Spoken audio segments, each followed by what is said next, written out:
بسم الله الرحمن الرحیم. الحمد لله و الصلاة و السلام علی رسول الله صلی الله علیه و سلم و علی آله و صحبه اجمعین. دوستای عزیز، در اسلام یکی حق است، یکی تکلیف است و یکی امتیاز است. اینال حق ما باید بشناسیم و تکلیف هم بشناسیم و امتیاز هم بشناسیم. حقی است او چیزی که الله متعال برای بنده های خود تعیین کرده تا او بنده از او حقوق خود استفاده بکنه و زندگی نرمال داشته باشه. این حق است. یکی تکلیف است که الله متعال بعضی از مکلفیت ها را داده که در اون مکلفیت باید اینمی انسانه که وظیفهش است که اینمی تکلیفه باید حتما عمل بکنه، در غیر از او در روز قیامت از اون محاسبه میشه. یکی امتیاز است که الله متعال بعضی امتیازات برای انسان ها میده که مثلا کرامت انسانی برای انسان داده، این کرامت جنها نداره. این کرامت ولقد کرمنا بنی آدم، الله متعال برای جنها یک امتیاز خاص داده. یا مثلا در زمین الله متعال انسان من حیث خلیفه خود در زمین تعیین کرده که تا اینا شریعت الله را در زمین الله مطابق احکام الله تطبیق بکنن. آن در قسمت حق دو قسم حق است. یعنی حقوق وقتی که ما شما میگیم، یکی حقوق عام است، یکی حقوق خاص است. یکی حق الله است، حقوق الله که مربوط الله میشه که ما مثلا حق الله بالای ما چی است؟ کل ما شما میفهمیم که باید توحید الله هست، عبادت الله هست، حقوق الله است. وقتی علما بحث میکنیم در قسمت حقوق انسان بحث میکنیم. این حال حق است، یکی حق عام است و یکی حق خاص. حق عام کدام یکی است؟ حقوق عام حق‌هایی است که در اینجا کلگی این حق مساوی دارن، زن باشه، مرد باشه، مسلمان باشه، غیر مسلمان باشه. وقتی که در یک جامعه زیر نظام اسلام زندگی میکنه، این حق الله برای داده. مثلا اول حق زندگی است. این حق زندگی را انسان در یک زیر بیرق اسلام این حق داره. چی حق داره؟ وقتی که مسلمان ها در زمان خلفای راشدین، در خلفای اموی، در خلفای عباسی، در خلفای عثمانی، در این زمانی که اسلام تطبیق میشد، کلگی مطابق قرآن و سنت از عصر رسول الله صلی الله علیه و سلم هر کسی حق زندگی را داشت. حتی یهود و حتی نصارا اینا کلشان چی میکردن؟ در اون مناطقی که مسلمان ها قدرت سیاسی داشتن، اینها حق زندگی داشتن. اگر کسی یک یهودی را میکشت یا یک نصرانی را میکشت بدون وجه و او در زیر بیرق اسلام او زندگی میکرد، اینال او مجرم بود و در مقابل از او قصاص میشد. به این خاطر در اسلام کس مثلا حق زندگی هست، حق خوردن و نوشیدن، یعنی هیچ کس نمیتونه مثلا خانم ها را یا مرد ها را، کلگی حق مساوی در خوردن و نوشیدن داره. اینطوری است که مثلا مرد 2 تا نان بخوره، خانم 1 تا نان بخورن. این قسم نیست. هر کدامشان به اندازه امو ضرورت خود حق خوردن و نوشیدن دارن. هم مردها داره، هم زنها داره، هم مسلمان و هم غیر مسلمان داره. این حقوق مساوی هست. حق دینداری و ایمان است. یک خانم هم حق داره که ایماندار باشه، موحد باشه، و یک مرد هم حق داره. یعنی هر کس حق داره که ایمان خود، مثلا یک زن است شوهرش کافر است، این خانم حق داره که مسلمان شه و کلمه بخونه و در جنت بره. خانم فرعون مسلمان بود، فرعون کافر بود، بناهن حق اختیار ایمان خود که این خانم حق داره که بر خود ایمان اختیار بکنه. مسلمان ها بسیاری زنها بودن که مثلا در عصر رسول الله صلی الله علیه و سلم شوهرش کافر بود، خانمش میامد مسلمان شود، بناهن حق اختیار ایمان خود این خانم داره که برای خود ایمان خود اختیار کرده، مسلمان شده. حق تعلیم و تربیت. آن وقتی که یک خانم ضرورت داره که مثلا باید نماز بخونه، عبادت بکنه و در جامعه نقش داشته باشه، اینال در تعلیم و تربیت هم این حق داره که اونمو قسم برش وقت داده شود تا زمینه آماده شود تا که این تعلیم بکنه و تحصیل بکنه و تا بتونه در جامعه اموز ضرورت های جامعه که مکلفیت از این هست او را باید چیز کنه. اینال اینی حق زندگی. حق رعایت از نگاه صحی، حق رعایت صحی خانم ها هم داره، آقا ها، مرد ها هم دارن که خانم هم باید صحتمند باشه، یعنی شفاخانه های برای خانم ها باشه و شفاخانه های برای مرد ها باشه. یعنی یک خانم در یک جامعه و یک مرد هر دوشان حقشان مساوی هست و هم حق داره که صحتمند باشه و هم حق صحت داشته باشه. حقوق مالی، مثلا خانم هم حق مالی داره. مثلا یک خانم هست پول داره، برش مثلا میراث پدرش رسیده، مثلا دیگه مال داره، خانه شخصی داره، برش ایناله للرجال نصیب مما اکتسبوا وللنساء نصیب مما اکتسبن. مردها هم حق خود دارن و خانمها حق خود دارن. میتونه حتی بسیاری وقتا در عصر رسول الله صلی الله علیه و آله و در عصر صحابه و بعد از اون خانمهای مالداری بودن که شوهرش فقیر بودن. حتی سوال کرده که آیا میشه که من از امید زکات مال خود برای شوهر خود مثلا زکات بدم؟ سوال کرده. یعنی او خانم چی بوده؟ مالدار بوده و شوهرش فقیر بوده. بنابراین او مال خود حقش داره، او یعنی حق مالکیت مساوی هست. او هم مالک مال خودش را میتونه، او هم مالک مال خودش را میتونه.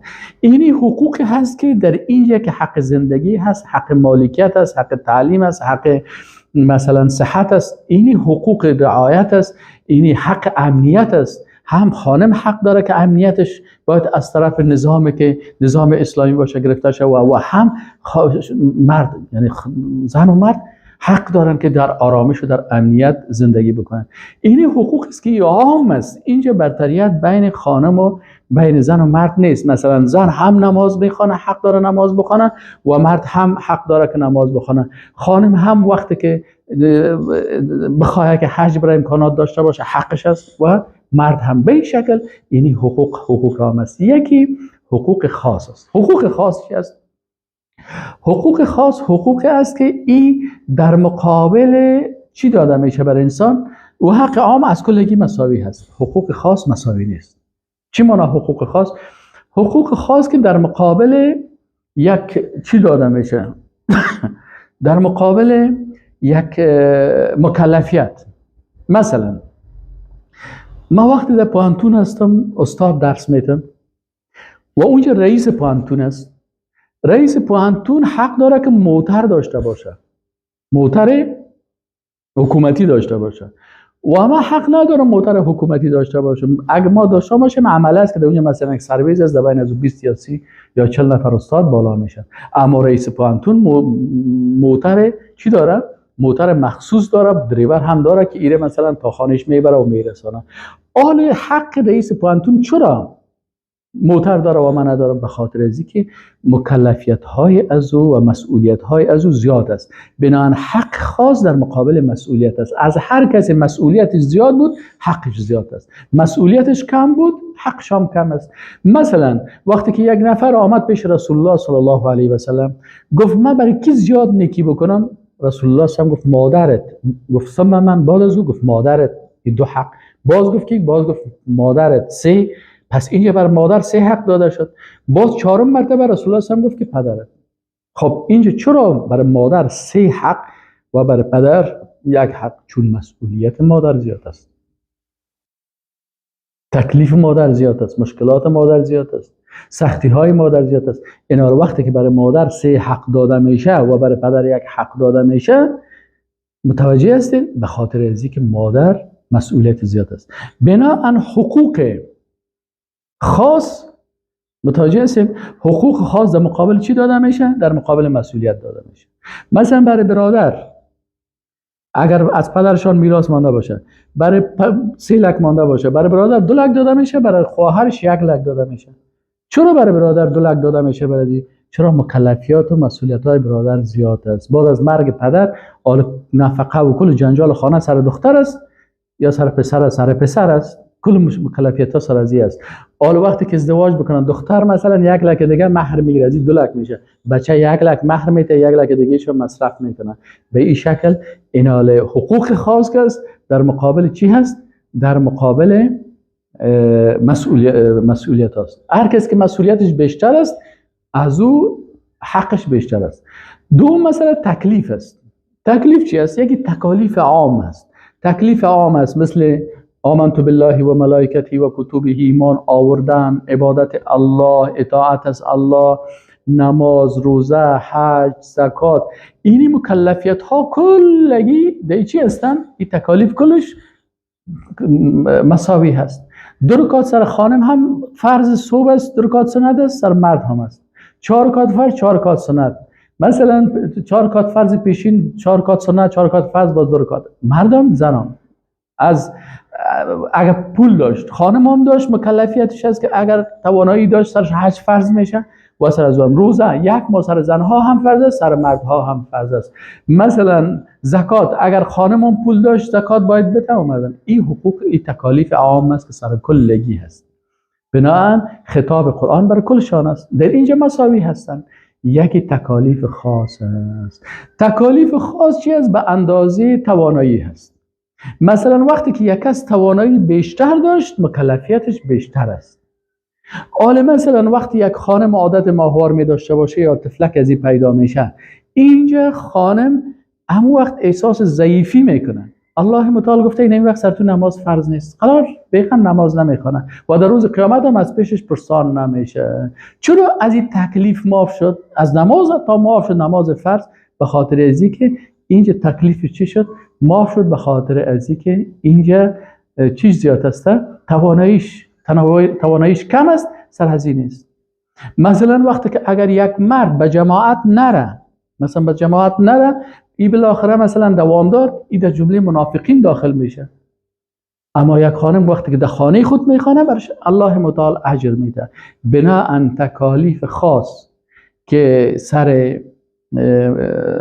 تکالیف خاص است که به اساس چی است؟ به اساس توانایی است. یک کسی تواناییش زیاد است، الله متعال تکلیف از رو زیادتر ساخته و تکلیف کسی که کم است، تواناییش کم است، مکلفش نساخته. مثلا آل پیغمبر شدن. چرا یک خانم پیغمبر نیست؟ به خاطر ازی که پیغمبرها رو شما سائل کردید که فلانی پیغمبر را لط کردن، خود رسول الله صلی الله علیه و لط کردن، دندانش شکستاندن، سرش مثلا شکستاندن، رسول الله صلی الله علیه و سلم بالاخره مجبور به هجرت کردن، شب از خانهش برآمد و مکلف و بسیار سختی ها را دید. یحیی علیه السلام کشتن، چقدر پیغمبرها را بنی اسرائیل میکشتن. این حال اینجا چون این تکلیف پیغمبر زیاد است، خانم ها را این مکلفیت نداد، لکن راه جنت رفتن برشان باز شد. این حال زنهای با تقوا و زنهایی که در جمله اولیاء الله هستند، بیبی مریم اولیاء الله هست، همسر عمران کسی از جمله اولیاء الله هست، همسرای ابراهیم علیه السلام اولیاء الله هستند، رتبه های بلند دارند. بیبی فاطمه الزهرا، خدیجه الکبری، عایشه رضی الله تعالی عنها و دیگه امهات المؤمنین، دیگه زنهای صحابیات راه جنت رفتنشان داد. این چی است؟ بنا وقتی که یک چیز تکلیف باشه، به اون تکلیف تواناییش الله متعال مطابق تواناییش برش کرده او را داده است. این حال ما مسلمان ها و امتیاز است، در کرامت انسانی امتیاز هم زنها داره هم مردها داره. وقتی که الله متعال گفته ولقد کرمنا بنی آدم، ما اولاد آدم کرامت دادیم، این امتیاز برایشان است و در این هیچ کسی این هم مردها هستن هم خانم ها هستن. این حال اسلام که است، اینی اسلام نه مال شخصی ما هست، نه مال شخصی تو هست، نه مال شخصی کسی دیگه هست.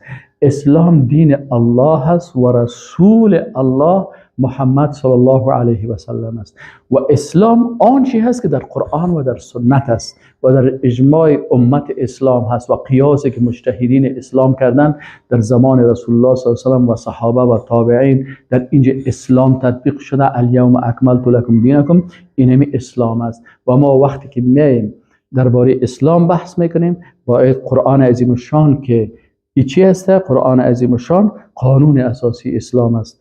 شرح از این قانون در احادیث صحیحه رسول الله صلی الله علیه و سلم است و تطبیق از این در همون جغرافیای سیاسی، همون سیرت رسول الله صلی الله علیه و سلم و صحابه هست که ما وقتی او را بخوانیم میفهمیم که خانم ها و مردها چی حقوق داشتن، چی مکلفیت های داشتن و اونمو اسلام هست. اما ای که مثلا کسی افراط میکنه یا تفریط میکنه مطابق مزاج خود، مطابق خواسته های خود، مطابق رواج های قومی خود، مطابق مثلا افکار خود در این قسمت ها کار میکنه، او مربوط به اسلام نمیشه، چون اسلام آنچه هست که در قرآن عظیم شان و احادیث صحیح رسول الله صلی الله علیه و سلم ثابت است. الله متعال برای ما و شما توفیق نصیب بکنه که اسلام به مو شکل تطبیق بکنیم که الله از ما راضی شود و شفاعت رسول الله صلی الله علیه و سلم در روز قیامت نصیب ما و شما شود. و السلام علیکم و رحمت الله و برکاته.